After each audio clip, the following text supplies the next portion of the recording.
Ayn Rand made provision that a 6-foot dollar sign would grace her casket. Wow. So I mean, the words "and I mean it."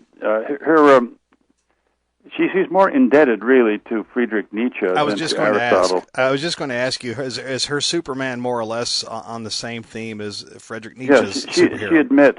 She admits that she has read and been influenced by Nietzsche. Commentators have said she's Friedrich Nietzsche with the gloves off. Wow, I'm sure glad we've had you aboard, because I didn't want to buy it, but I tell you what, my thinking on this is I really think, and let me play the other side of the coin. However, I do believe in America, at least for 4 decades, we've seen an ever-growing expansion of the federal government, and what I'm seeing now is basically a reaction against collectivism. And, from what I understand from where Ayn Rand grew up in communist Russia, I think, we owe her some sympathy with regard to her rejection of communist collectivism.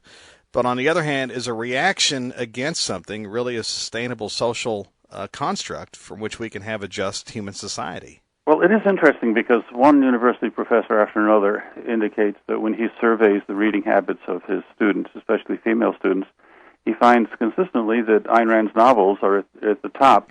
And this is fascinating because she's not exactly a good writer. Mm-hmm. I mean, I've read a lot of reviews of her works. Whittaker Chambers, for example, who did a lot of reading during the course of his life as well as writing. Witness, yeah. He says, out of a lifetime of reading, I can recall no other book in which a tone of overriding arrogance was so implacably sustained. Its shrillness is without reprieve. Its dogmatism is without appeal. Now, in Atlas Shrugged, she has John Galt give a speech representing her philosophy of self-interest that goes on for 38 pages. And when Bennett Cerf, who was the editor of Random House at the time, approached Ayn Rand and said, well, you got this guy who comes in and gives a 38-page speech. That doesn't seem to be entirely realistic, and maybe that won't hold your audience's attention. So could you think, please, of maybe cutting it down a little bit? And Ayn Rand scowled at him, and she said, would you cut the Bible? Oh, my goodness. And Bennett Cerf capitulated. She wasn't an easy lady to deal with. But what is her appeal? That's the fascinating thing. Yeah, that's what I'm trying to get at. What is the appeal? We've been in this economic slump for some time, and I think, at least little I read on the topic, that seems to be a key to understanding her bit of resurgence. When people have lost their job and when their budget's very tight and they seem to be oppressed by bills that they can't pay, then they're almost forced, in many occasions, to think of themselves. Mm-hmm. and appreciate all the more how important it is to have money and to get out from underneath this oppression. At the same time, many university students might feel overwhelmed by factors that are beyond them. I mean, authority figures. They get away from their parents, and then there's the authority of the school, and there's the police and everybody else. And if you feel oppressed by authority, oppressed by bills, then this idea that you can become a Superman is very appealing. And I think a good part of the appeal that Ayn Rand has is this philosophy that you can become a hero. You can rise to the top. I mean, her first novel was actually rejected by 12 different publishers before it was published. It's The Fountainhead, which was later made into a movie with Patricia Neal and Gary Cooper. Rourke, who's played by Gary Cooper in the movie, is an architect, and he's a man of unflinching integrity. He tells everybody else where to go, and he becomes a successful architect. The last scene in the movie, you see Gary Cooper standing, and Gary's pretty tall to begin with. He's standing on top of the architecture, the skyscraper that he's designed, with his arms on his sides, arms akimbo, looking down on planet Earth with a kind of contempt, like I'm on top of the world. And I have this contempt for everybody else. Well, Dr. DeMarco, that's what strikes me as odd, because what I'm finding, and one of the reasons I wanted to have you on board here today, is I'm finding more and more of what I would consider my orthodox or fairly traditional Catholic friends that express quite a bit of admiration for the writings of Ayn Rand. And to me, it strikes me that I agree with what you say, but on the other hand, it's almost a totalitarianism of the individual, or and that seems to be more compatible with the far left than the far right. Yeah, she comes full circle. She reacts against totalitarianism of a communist brand and comes full circle and has totalitarianism of an individualist brand. I see. Her first book is called The Anthem, and for almost the entire book, the word I is suppressed. So this is communist Russia, where everybody's part of the collective. So she writes this novel without using the first-person pronoun until she gets to the end. And this gives you an idea of her rhetorical powers and I guess her dogmatism, I suppose. But, I mean, it is amazing. I mean, she's these enormously long novels, and she has somebody come in to give a 38-page speech representing, Ayn Rand's philosophy. So we come to the very end of Anthem, which isn't a very long book.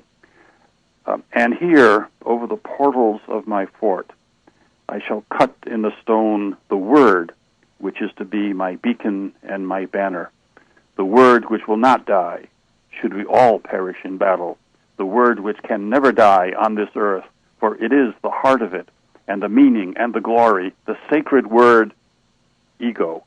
Wow. And on that note, the book ends. Now, I think she has appeal for three reasons. She offers empowerment, romance, and freedom. Well, romance I don't get. I mean, freedom. Well, in her novels, in her stories, there is the weave of romance. Okay. There is the sexual element. Empowerment, romance, and freedom. But it strikes me as the sound of one hand clapping, because it's not counterbalanced with something that gives these values integrity. Right. That's another question I wanted to ask. As you said, she's an avowed atheist, and I'm sure you're familiar with the writings of Nat Hentoff, and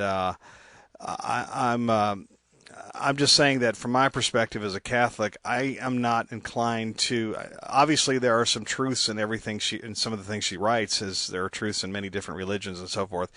But is it wrong for me to totally disqualify Ayn Rand from my canon of thoughtful sociologists, for lack of a better word? She's an atheist, and if you reject a moral lawgiver, then am I wrong to just utterly reject her prescriptions, because she obviously doesn't understand the nature of justice and mercy in human persons? She's kind of a social Darwinist. In her book Atlas Shrugged, that's her longest novel. There's a pivotal sequence in which a trainload of passengers dies in a tunnel accident. And so as the scene closes, you get this narrator. She keeps bringing in narrators to present her philosophy. Mm-hmm. That's why critics think she's a bit arrogant, writer. Yeah. Shrill, and all of that. So the narrator, speaking for Ayn Rand, imperiously catalogs all of the philosophical errors of each one of the passengers, every one of whom had failed to achieve rationality as she defines it. And because they were so imperfect, they really deserve to die. So wow. you get that kind of thing. Now this in isolation is not very appealing, but it seems that people are kind of overwhelmed by this idea of freedom and becoming a great individual and being yourself. In a way, it kind of makes life easy. I mean, she's almost like the architect of choice. If I can read just one small Sure. passage from Atlas Shrugged. This is on page 940, if you can believe this. Man has to be man by choice. He has to hold his life as a value by choice. He has to learn to sustain it by choice. He has to discover the values it requires and practice his virtues by choice. A code of values accepted by choice is a code of morality. She goes on and on like this, page after page after page. But the idea of choice has tremendous appeal to people in today's society. I mean, consider the pro-choice movement, Sure. for example, and how many so-called Catholics are attracted to this idea, well, God gave me the ability to choose, and so therefore maybe I can choose abortion. But you see, that's, again, what I mean by the sound of one hand clapping. Mm-hmm. It's not only choice we have to be concerned about, but consequence. Right. What do you choose? Shouldn't you choose something good?